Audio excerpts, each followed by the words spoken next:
আসসালামু আলাইকুম। আজকে একটি ব্লগ ভিডিও নিয়ে আসছি। আজ মূলত হচ্ছে আমরা চিকেন রোস্ট খাচ্ছি এবং ভেজিটেবল পোলাও, সাথে আছে কষা মুরগির মাংস।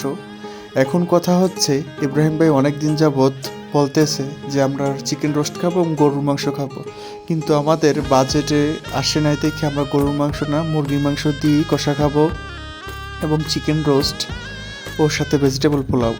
ইব্রাহিম ভাই অনেক ভালো রান্না করে, ইব্রাহিম ভাইয়ের রান্নার অনেক অভিজ্ঞতা আছে, তাই সে আজকে আমাদের ম্যাচে রান্না করছে। সে হচ্ছে আমার বন্ধু ও কলিগ, এর সাথে আছে ভাগ্নিয়া, ওর সাথে হেল্প করছে ভাইয়ের। আজকে রান্নাটা খুব যথেষ্ট ভালো হয়েছে।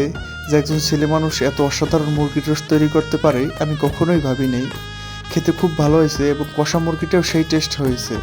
আমাদের ম্যাচের খেলারা যে রান্না করে তা একদম বাজে রান্না করে, কিন্তু তার রান্নার যে মুরগির মাংস, যে আপনার পোলট্রি রান্না করছে মনে হয় না সে পোলট্রি রান্না করছে, খুব ভালো রান্না করে।